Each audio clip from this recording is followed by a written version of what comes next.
abonné leen tey aimé tey partagé vidéo yi.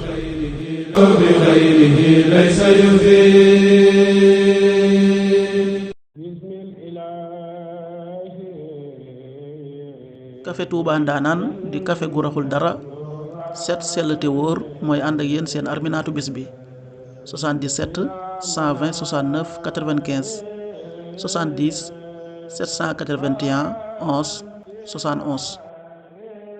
asalaamualeykum mbokk yi teel a àjjuma ñetti fan ci muharram muy weeru tamxarit di weeru njëkk ci atum junni ak ñeenti téeméer ak ñeent fukk ak juróom-ñett ci gàddaay yonent bi sallallahu alayhi wa sallam dëpp fukki fan ak juróom-ñeent ci weeru juin ci atum ñaari junni ak ñaar fukk ak juróom-benn. ñetti fan rafetul dafa bokk ci lim yu fàtt yi. bisub àjjuma bi sopp nañu ku ca bëril julli ci yonent bi sallallahu alayhi wa sallam ak ku ca jàng suratul Kahf. ñaanuk bis bi yow yàlla na nga nu defal tuyaaba ci àddina ak ci àllaaxira yàlla na nga nu musal ci mbugalum sawara. allahumma rabbana atina fi dunya xasana wa fi l axirati xasana wa qina adaban naar.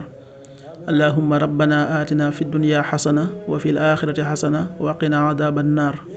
aaya bis bi sunu borom wax na ci alxuraan ne lu mel ne aaday nitu firawna ña ak ña leen jiitu woon weddi woon sunuy laaya yàlla jàppe leen seeni bàkkaar te yàlla di ku tar am mbugal.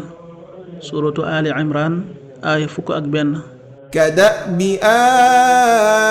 آل فرعون والذين من قبلهم كذبوا بآياتنا فأخذهم الله بذنوبهم والله شديد العقاب. sadaqallahul azim. xadiisu bis bi jëleef na ci Anas ibnu Malik yàlla na yàlla gërëm ko mu ne yonent bi sallallahu alayhi wa sallama ñaan gi moo ëpp ci li mu daan ñaan allahumma rabbana atina fi dunya xasana wa fi l axirati xasana wa qina adaban naar. xadis bi Buxaari nettali na ko.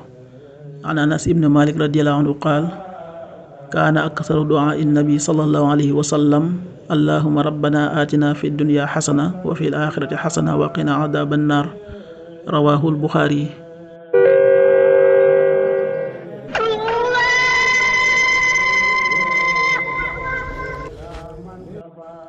waxtu julli yi suba waxtoom dana tàbbi 5h26 juróomi waxtu yu tegal ñaar fukki simili ak juróom benn. tisbaar 13h35 benn waxtu tegal fanweeri simili ak juróom. takkusaan 16h35 ñeenti waxtu yu tegal fanweeri simili ak juróom. timis 19h37 juróom ñaari waxtu yu tegal fanweeri simili ak juróom ñaar. gee 20h48 juróom ñetti waxtu yu tegal ñeent fukki simili ak juróom ñett. loolu mooy waxtu julli yi ci Touba ak li ko wër. bu fekkee nekkoo Touba soo ko féetee penku ñaar fukk ak juróom-ñaari kilomètre dina wàññil benn simili soo ko féetee sowwu ñaar fukk ak juróom-ñaari kilomètre dina yokkal benn simili soo ko féetee Saalum wala Gànnaar téeméeri kilomètre dina yokkal benn simili. jant bi dana fenk 6h41 juróom benn waxtu yu tegal ñeent fukki simili ak benn di so 19h33 juróom-ñaari waxtu yu tegal fanweeri simili ak ñett. ñetti fan ci weeru Tamxarit bis bu baax a woor la. yàlla na nu yàlla nangul te nangul leen amiin.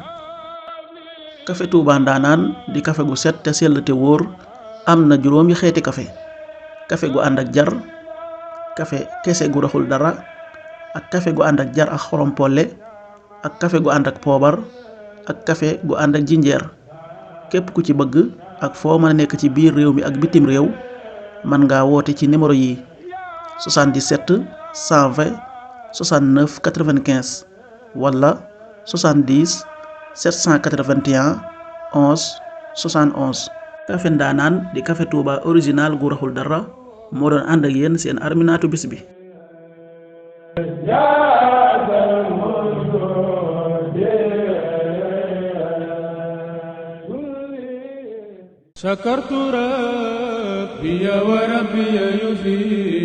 abonné leen tey aimé tey partagé vidéo yi.